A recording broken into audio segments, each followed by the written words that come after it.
Alors, je me souviendrai toujours de mon deuxième stage d'ingénieur où je posais des questions un petit peu naïves à mon maître de stage, Boris, et il me répondait souvent, en fait, pose-toi la question, réfléchis, c'est du bon sens.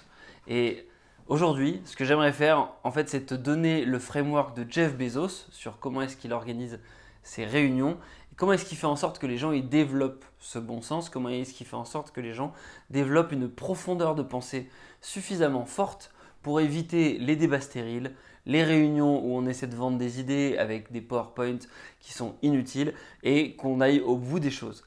Et c'est particulièrement important parce que aujourd'hui, tu le sais peut-être, et tu le vis peut-être, on a quand même un nombre de réunions incalculable, on a des tas de gens qui ont tendance quand même à dépenser l'énergie des autres et c'est super important de pouvoir justifier ça et crédibiliser le discours. Donc chez Amazon, et j'en avais fait une vidéo plus tôt dans l'année, c'est quelque chose qui est extrêmement développé. Quand tu démarres un entretien, un rendez-vous, systématiquement, il y a un document de 6 pages qui a été fait par la personne qui organise le rendez-vous. Et ce document, il est lu pendant 10, 15, 20 minutes avant de démarrer le débat sur le sujet. L'objectif, c'est que tout le monde développe une forme de profondeur de réflexion sur le sujet, et notamment la personne qui réalise le rendez-vous. Il se trouve que moi, à l'époque où j'ai fait cette vidéo-là, je n'avais pas accès à ce thread Twitter qui a été écrit par Nathan Bott, et je l'ai découvert sur Twitter il y a quelques jours. Je me suis dit que j'allais en faire une vidéo YouTube parce que c'est particulièrement intéressant. Dans cette vidéo, on va te détailler du coup à partir de ce thread comment est-ce que Amazon organise ses rendez-vous, comment est-ce qu'ils font pour que les mémos, les documents écrits au début des réunions, ils soient suffisamment impactants pour que ces rendez-vous aient de l'impact au sein de l'entreprise. Donc concrètement, Bezos, ce qu'il a décidé, c'est de bannir PowerPoint et de forcer les gens à rédiger ce type de document. Lui, il appelle ça un narratif.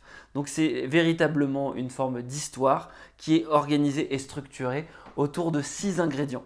Le premier ingrédient, c'est l'introduction. Tu vas préciser les contours du problème, tu vas donner une direction à ton document.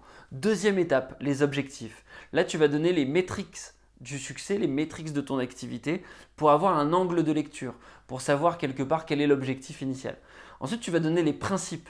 Les principes, c'est les piliers, c'est les hypothèses sur lesquelles vont reposer le reste de l'argumentation ou du développement que tu vas avoir.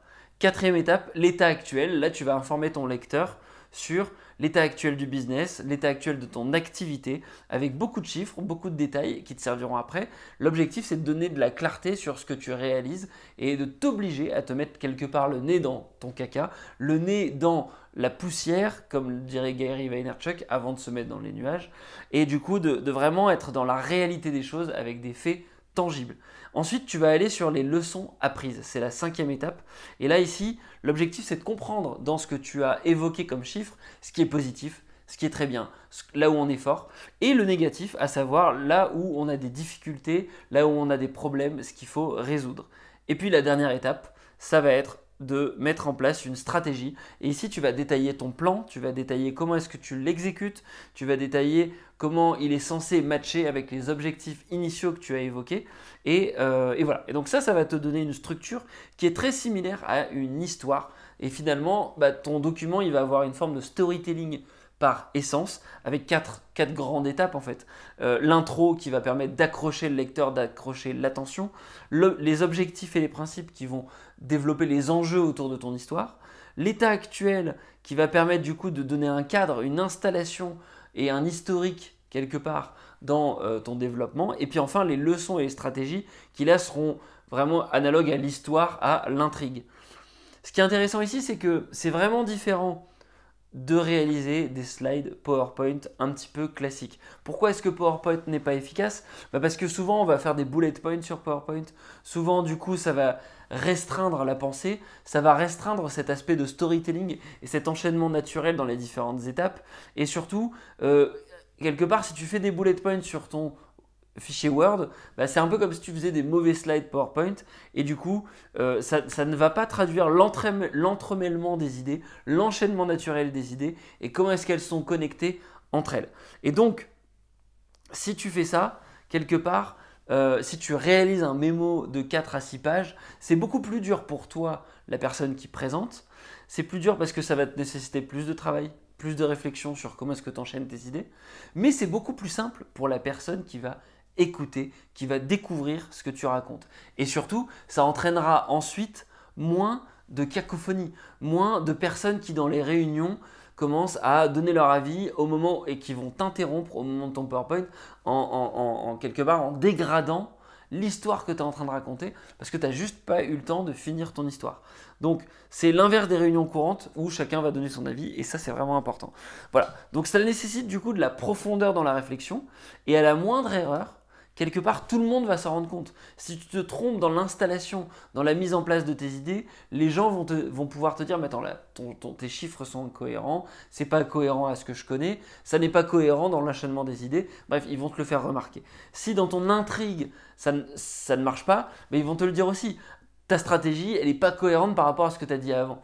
Et puis enfin, si dans ta logique, ça ne fonctionne pas, si dans la stratégie que tu proposes, si dans les prévisions que tu proposes, le futur que tu offres aux gens, il n'y a pas de cohérence, ça ne marche pas. Et si tu regardes bien, c'est la même chose dans un film. Quand c'est pas logique, en fait, tu as envie d'arrêter le film.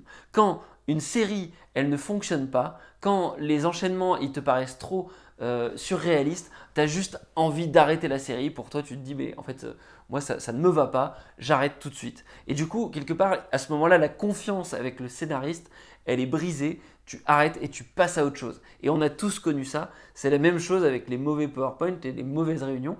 Et c'est pour ça que ce mémo est tellement important. Donc l'avantage de tout ça, il y en a 4, c'est d'abord, tu vas prioriser le bon sens et surtout la clarté dans ta réflexion, ça va t'obliger à réfléchir. Ça t'oblige pendant 20, 30, 40, 50 minutes, 1 heure à te poser, te dire qu'est-ce que je veux raconter aux autres. Numéro 2, ça va te permettre de ramener la créativité à l'individu. C'est-à-dire que si chacun fait ça dans ses réunions, ça oblige les gens à être créatifs, à proposer des choses. Et du coup, ça permet que chaque personne qui propose quelque chose, on lui donne la paternité de son idée, puisqu'elle l'a mis dans son mémo. Et ça permet du coup vraiment de sacraliser ça. Enfin, permettre de faciliter le partage de la connaissance. Si un mémo il est bien écrit, du coup, s'il marche bien, que la réunion elle marche bien, on va pouvoir le partager à tout le monde et ça va pouvoir scaler la créativité et scaler cette profondeur de réflexion. Le scaling, à savoir, c'est essayer de mettre à l'échelle quelque chose. Donc, si ça marche bien à l'échelle d'une réunion où il y a 10 personnes, tu peux partager cette même idée à 100, 1000, 10 000 personnes et potentiellement avoir le même impact. Et puis enfin, ça va optimiser la productivité de toute évidence puisque du coup, on aura des réunions où il y a moins de cacophonie, il y a moins de bruit, il y a moins de divergence. Donc, quelques conseils de rédaction avant de finir cette vidéo. D'abord, essaie d'utiliser moins de 30 mots par phrase si tu veux faire cet exercice parce que ça te permettra d'avoir des phrases beaucoup plus claires. Ensuite, essaie de remplacer systématiquement les adjectifs par des chiffres. Par exemple, ce truc-là, on devrait mieux le faire. Tu vas dire, ce truc-là, on devrait le faire 2 fois mieux, 10 fois mieux, 20 fois mieux. Utiliser le test de « et alors ?» C'est-à-dire qu'en fait, tu écris quelque chose et tu te dis que tu as quelqu'un qui est en face de toi un petit peu dubitatif, qui ne sait pas exactement ce que tu veux dire et qui dit « mais qu'est-ce que tu entends par là? Qu'est-ce que tu signifies? Qu'est-ce que tu veux avoir comme impact? Qu'est-ce que tu essaies de me donner comme message ?» Enfin, être capable, pendant la réunion, quand tu exposes ton mémo, de répondre aux questions avec 4 étapes, ou plutôt 4 options. Numéro 1, on te pose une question sur ton mémo, tu vas dire oui. Numéro 2, non. Numéro 3, tu donnes un chiffre, un nombre, un fait spécifique. Et numéro 4, je ne sais pas. Mais quelque part, si tu n'es pas capable de répondre avec ces 4 étapes, ça veut dire que tu vas être obligé de devoir te justifier et que donc ta pensée n'était pas suffisamment claire.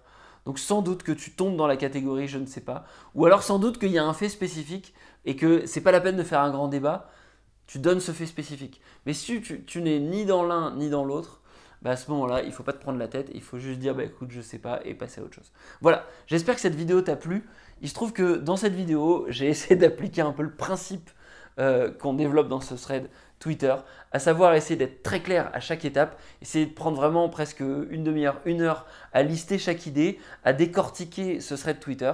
Ça m'intéresse d'avoir ton avis. Est-ce que tu trouves que la vidéo, du coup, elle est plus intéressante à écouter, elle s'écoute mieux que les autres? Et si tu en veux d'autres, n'hésite pas à me le dire en commentaire, à liker la vidéo, à la partager aux gens qui te foutent le bordel en réunion et à qui tu aimerais sincèrement qu'ils fassent un effort de synthèse. Et moi, je te dis à la prochaine. Ciao, ciao.